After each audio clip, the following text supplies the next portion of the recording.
you know, one of the things that Mary Beth wanted me to talk about, and so did Charlene, was that one diet doesn't fit all, okay? But in raw, what's so necessary is essential fatty acids. That's the right kind of fats. An essential amino acids. That's the right kinds of proteins. That's what builds the body. The body is regenerated and rejuvenated from the right fats and the right proteins. You need very little carbs, usually long chain carbs, which all the athletes had backwards, because my boyfriend, who was a hockey player, was starting every afternoon eating spaghetti and rice, thinking that that was going to carry him through a season. And I said, no, no, no, no. You need long chain carbohydrates. You need salads with fats. You need a steak before a game. His trainer sent me a nasty letter. He needs bagels with cream cheese in the morning. And I was like, it's your choice. I mean, ultimately, it's your choice what you want to put in your body. But half the time I'm riding on an airplane, I say, oh, what'd you get there? Well, I don't know. I don't know. It smells good, but I don't know what I got. I'm like, ew, how do you eat that if you don't know what you got? You know? So when I started working with Dr. Timothy Brantley, who was my first guru, who taught me all about raw and the pathology of food, he said to me, as close to God as you can eat. The less hands of man touch your food, the better off you are. The less it's packaged, the less it's cooked, the less it's chemicalized, the less it's DDT'd, the better off you are. And that's the mantra I have kept for the last 26 years doing raw food. So people ask me, you know, what about the Pritikin diet? What about the Atkins? What about the Ornish? The other great thing Dr. Timothy Brantley told me, he said, look at the person who's pushing the diet. I was looking at a guy who was older than me, who looked like he was 22 or 23, had a body of an Adonis, and I was like, that's what I want to look like. I don't want to be old and fat and bloated and no hair and, you know, die of a heart attack. I want to look like you. And if that's what you're telling me, is I can eat anything I want, as much as I want, I'll never be hungry, and I can use that to keep myself healthy, and I can look like you, like for me, there was just no turning back.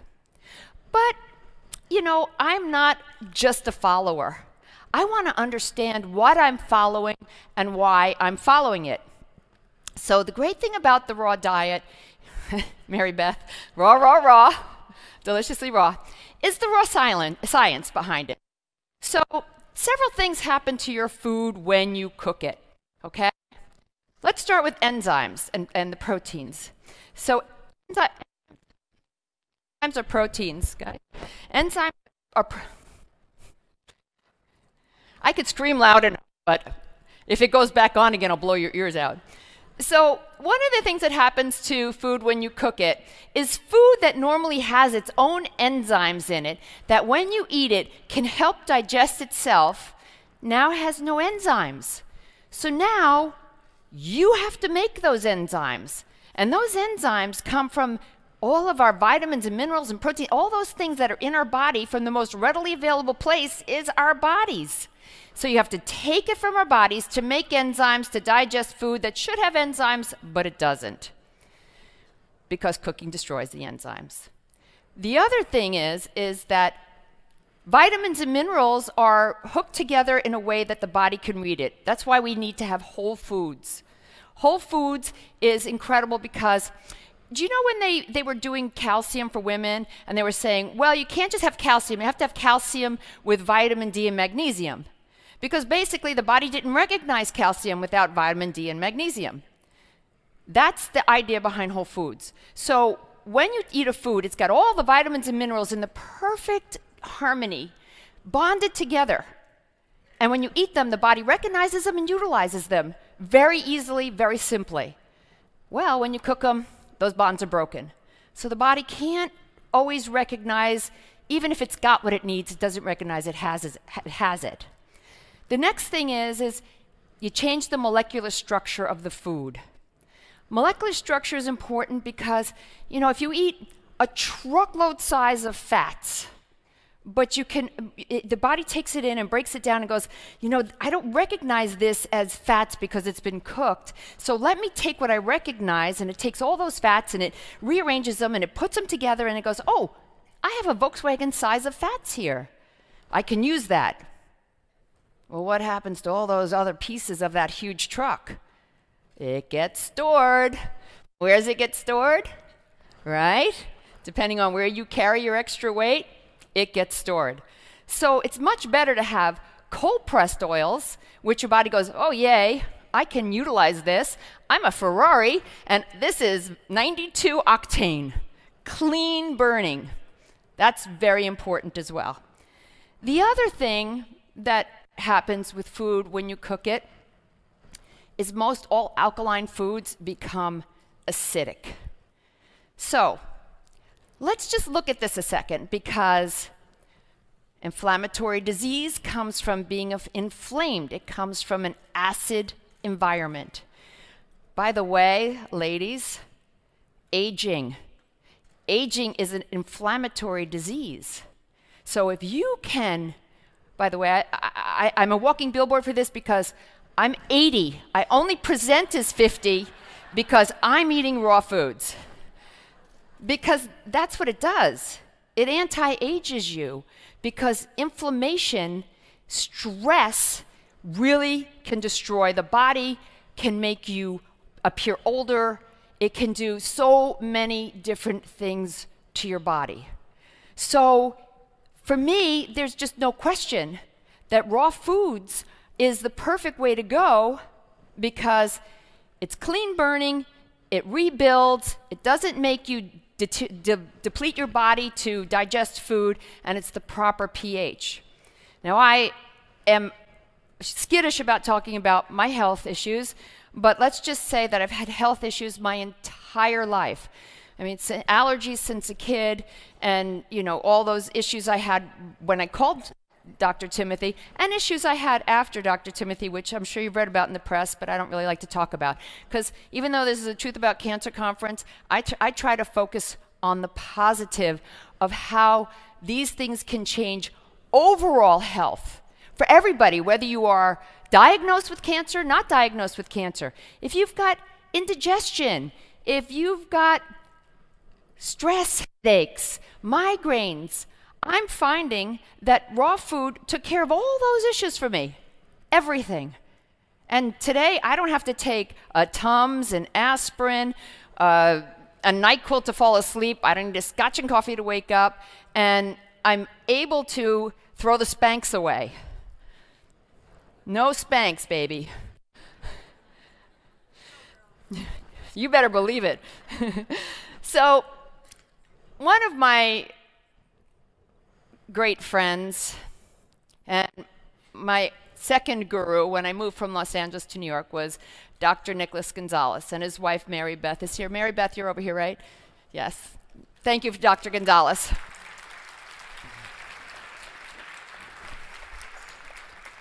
So when I came to New York, I went to see Dr. Gonzalez because, as I said, I was having health issues, and I was really arrogant.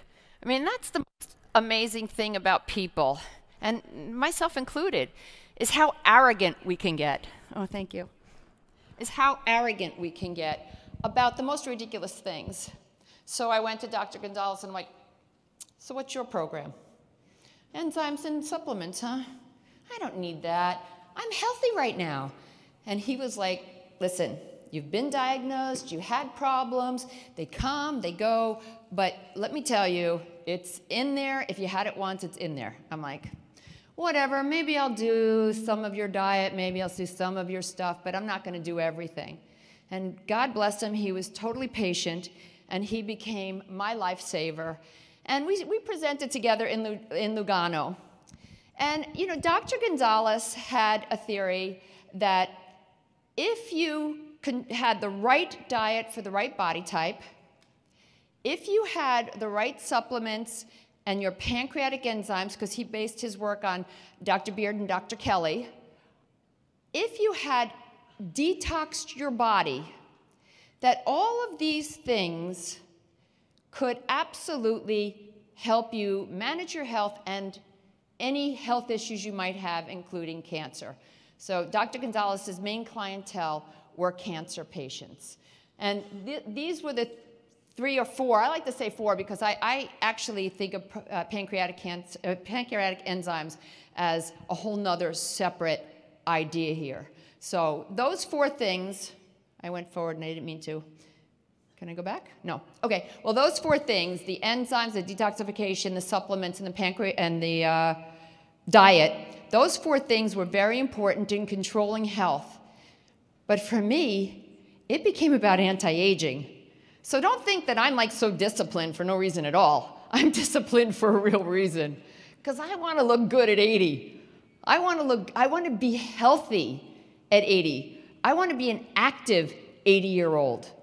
So, you know, I follow Dr. Gonzalez's protocol, and it's really served me well. So his whole thing was based on the sympathetic nervous system and the parasympathetic nervous system. So the sympathetic nervous system really is all about, I call it fight or flight. It's nervous stress. We breathe fast. Our cardiovascular system picks up. Our endocrine function, which of course is our adrenal glands, picks up. So people who have very strong sympathetic nervous systems and very weak parasympathetic nervous systems are like me, type A crazy idiots who run around and do all kinds of stuff for 18, 20 hours a day, thinking they're super women, giving total disregard to their health. And it's not totally their fault. It's their sympathetic nervous system saying, I am strong. But it's their parasympathetic nervous system saying, I am weak. So Dr. Gonzalez believed if you had a diet that fed the weaker system, that nourished the weaker system, that helped the weaker system become more balanced, that in essence, you could have health.